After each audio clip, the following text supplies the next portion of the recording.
শুভ সকাল আমার প্রিয় বন্ধুরা, তোমরা সবাই কেমন আছো? আশা করছি সবাই খুব ভালো আছো। আমরাও কিন্তু মোটামুটি সবাই ভালো আছি। আজ হচ্ছে বুধবার আর এখন কিন্তু বাজে সকাল 10:30। আর এখন থেকে আমার ব্লগটা স্টার্ট করছি। আর আজ তো হচ্ছে তোমার 25শে ডিসেম্বর।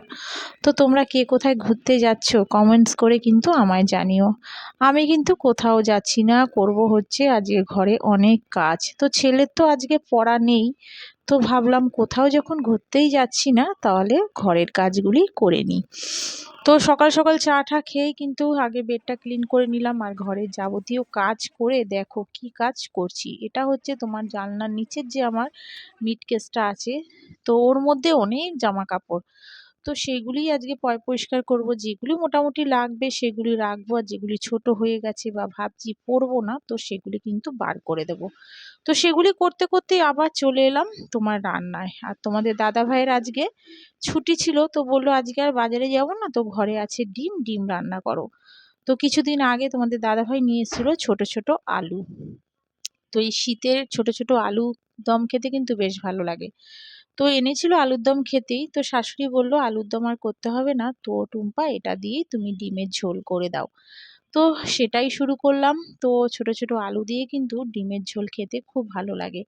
তো দেখো দুটো গ্যাসেই কিন্তু বসিয়ে দিলাম। একটা গ্যাসে বসিয়ে দিলাম হচ্ছে ডিমের ঝাল, আর একটা গ্যাসে বসিয়ে দিলাম ছোট আলু দিয়ে ডিমের ঝোল। কারণ ডিমের ঝোল আবার বড় ছেলে খাবে না, তো প্রায় দিনে ডিমের ঝোল খায়। তো বললো মা আজকে আমাকে একটু ডিমের ঝাল করে দাও। তো ভাবলাম ডিমের ঝালই করে দিই, নাহলে ছেলেটা তো আবার দুপুরবেলা খেতে চাইবে না, হয়তো বলবে আমি খাবোই না। তো ভাবলাম থাক, তাহলে দুটো গ্যাসেই তোমার বসিয়ে দিলাম, একটা ডিমের ঝোল একটা ডিমের ঝাল।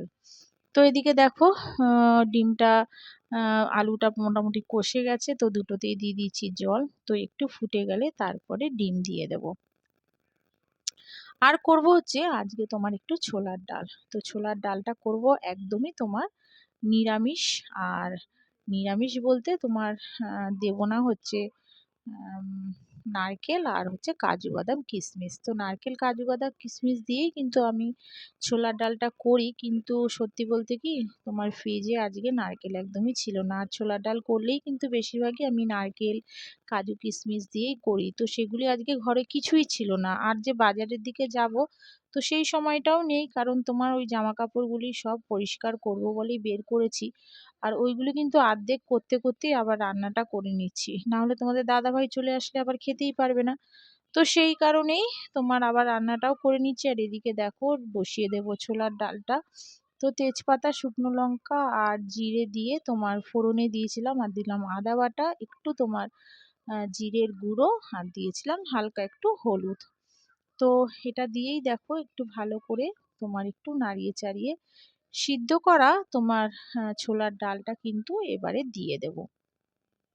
আর নামানোর ঠিক একটু আগেই দিয়ে দিয়েছিলাম ভাজা মশলা, যেটা ঘরে আমার মশলাটা রেডি থাকে সেটা হচ্ছে ধনে, জিরে আর শুকনো লঙ্কা।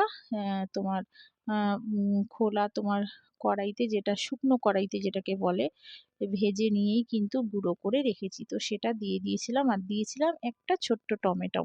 তো খারাপ হয়নি, খেতে ভালোই লেগেছে, কিন্তু তোমার নারকেল দিয়ে করলে না আমার বেশি ভালো লাগে। তো নারকেলটা ছিল না, আর কি করব, এইভাবেই খেয়েছি।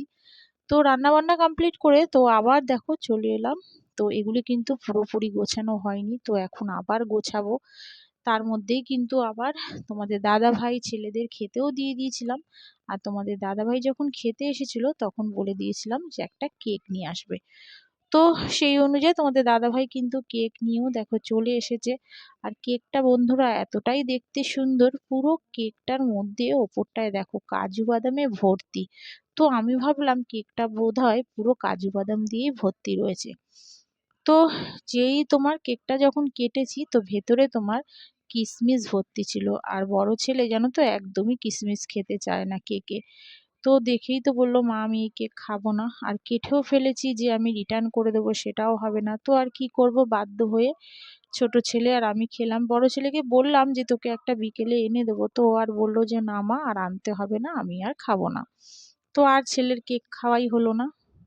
তো এদিকে দেখো কেকটা কিন্তু তোমার দেখো কতটা সুন্দর। তো একটুখানি সামান্য কেটে কিন্তু বিকেলের দিকেই ছেলেকে দিয়েছিলাম, ছোট ছেলেকে। আর একটুখানি সামান্য আমি খেয়েছিলাম।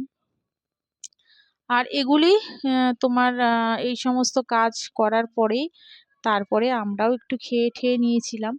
তারপর বেরিয়ে গেছিলাম বিকেলের দিকে একটু ঘুরতে। ঘুরতে বলতে গেছিলাম হচ্ছে একটু লেক টাউন শ্রীভূমি। তো পার্ক স্ট্রিটে যেমন তোমার লাইটিং দিয়ে সাজায়, ঠিক সেরকমই কিন্তু লেক টাউন শ্রীভূমিতেও কিন্তু সেম ওরকমই সাজায়।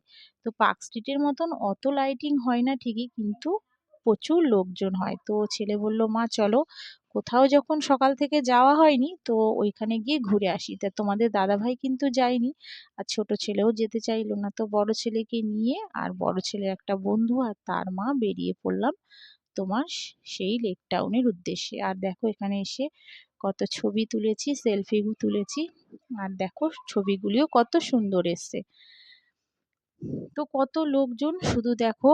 আর এখানে দেখো স্টেজে দেখো ছোট ছোট বাচ্চারা কি সুন্দর ডান্স করছে। তো এরকম স্টেজই কিন্তু ৩-৪ জায়গায় এরকম বড় বড় স্টেজ করেছিল। আর এরকমই অজস্র লোক কিন্তু সব বসে বসে দেখছিল, ঘুরছিল। চারিদিকে কত লাইটিং, লোকজন, তারপরে তোমার খাবারের দোকান, জুয়েলারি, দোলনা, তো নানা রকম জিনিস যেমন মেলাতেও ভর্তি থাকে সেরকম। আর লোকজন শুধু দেখো। আমি জানো তো এখানে কোনোদিনও আসিনি, তো এই ফার্স্ট ছেলের হুজুকেই কিন্তু চলে এসেছি। আর সত্যি বন্ধুরা ভীষণ ভীষণ ভালো লাগছিল যে একটা এত সুন্দর জায়গায় এসেছি। তো দেখো এই সময়টা হয়তো আমি ঘরেই বসে থাকতাম, যদি এখানে না আসতাম তো এত সুন্দর জিনিসগুলি দেখতে পারতাম না। কত লোকের দেখো কত আনন্দ, ঘোরাঘুরি, তো তাই না। আর এদিকে দেখো আমরা কিন্তু এই দিনটাতে হয়তো না বেরালে ঘরের মধ্যেই বসে থাকতাম বা টিভি দেখতাম বা যাই হোক কিছু একটা কাজ করতাম। আর আমরা মেয়েরা তো আর বসে থাকতে পারি না, কিছু না কিছু কাজের মধ্যে থাকি, তাই না বলো। তো যাই হোক দেখো এখানেও আবার একটু সেলফি তুলে নিচ্ছি, তো খুব আনন্দ লাগলো। আর খাওয়া দাওয়া বলতে একটু খেয়েছিলাম পিঠে। পিঠে অনেক রকমের পিঠের আইটেম হয়েছিল, তো খেয়েছিলাম, সেটা তোমাদের সঙ্গে শেয়ার করিনি। একটু ফুচকা খেয়েছিলাম, আর লাস্টে যখন বেরিয়ে যাচ্ছিলাম তখন খেয়েছিলাম একটু ঘুগনি। তো ঘুগনিটাই তোমাদের সঙ্গে শেয়ার করেছিলাম। আর জানো তো কিছু কিছু রিলস করেছিলাম, তো রিলসগুলি আর ইউটিউবে আর দেওয়া হয়নি। তো আমার যে ফেসবুক প্রোফাইল আছে সেখানে করেছিলাম, তো সেগুলি তো আর তোমরা দেখতে পারবে না।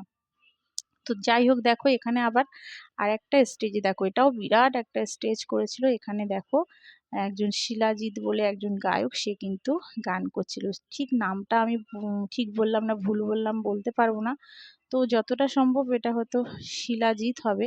তো দেখো উনি গান করছিল আর অজস্র লোক, এখানে তো আমরা ঢুকতেই পাইনি। তো আমি কিন্তু বাইরে দিয়েই ভিডিওটা করেছিলাম, তো যেইটুখানি তোমাদের দেখাতে পেরেছি দেখো। আর এইভাবেই দেখে ঠেকে লাস্টে একটু খাওয়া দাওয়া করে তোমার নিয়ে চলে এসেছিলাম একটু বিরিয়ানি। তো বিরিয়ানি এনে ঘরে 2 ছেলে খেয়েছিল, আমি আর সেরকম খাইনি। তো চলো বন্ধুরা আজকের মতন কিন্তু ব্লগটা এখানেই শেষ করব। তোমরা সবাই ভালো থেকো, সুস্থ থেকো। আবার দেখা হচ্ছে আগামীকাল আরেকটি নতুন ব্লগের সাথে। আর যারা যারা আমার ব্লগটা ধৈর্য ধরে দেখছো তো প্লিজ তোমরা সবাই আমার পাশে থেকো, সাথে থেকো। আর যদি ভালো লাগে একটা লাইক সাবস্ক্রাইব করে আমার পাশে থেকো। আর যেসব বন্ধুরা সাবস্ক্রাইব করে তুলে নিচ্ছ, অধৈর্য হয়ে যাচ্ছ যে আমি তোমাদের পরিবারে আসবো না, তার জন্য সাবস্ক্রাইব তুলে নিচ্ছ, তো কিছু আমার করার নেই। আমি একটু বাইরে যাব, তো সেই কারণেই আমার একটু লেট হয়ে যাচ্ছে আর একটু রাত্রি হচ্ছে ভিডিওটা ছাড়তে। তো প্লিজ যারা আমাকে ভালোবাসো, আমি জানি তোমরা সবসময় আমার পাশে থাকবে। আর যারা শুধু তোমার স্বার্থের জন্য আসো, শুধু নিতে আসবে যে সাবস্ক্রাইব নেব আর তার ব্লগ দেখবো না, ভিডিও দেখবো না, তাদের আর কিছু বলার নেই। তো তোমরা এরকম করেই পাশে থেকো, যারা আমাকে ভালোবাসো তারা সবসময়ের জন্য থেকো। আর যারা এরকম করে স্বার্থপরের মতন জিনিস নিয়ে চলে যাও তারা কিন্তু, তাদের একটাই কথা বলবো, তোমরা কোনো দিনও এগাতে পারবে না। কারণ কারোর সাথে চিটিং করলে কোনোদিনও সে এগাতে পারে না, সে যার যতই সাবস্ক্রাইব হোক না কেন। তো আমি না দেখলেও ইউটিউব কিন্তু দেখছে তোমরা কার্ডটা তুলে নিচ্ছ, কার্ডটা তুলছো না। তো এরকম অনেকেই করছো, আর অনেকবারই বলেছি তোমরা নিজেদের চ্যানেলেও ক্ষতি করছো আর আমার চ্যানেলটারও ক্ষতি করছো। তো যাই হোক বন্ধুরা চলো আজকের মতন সবাইকে টাটা, আবার দেখা হবে আগামীকাল।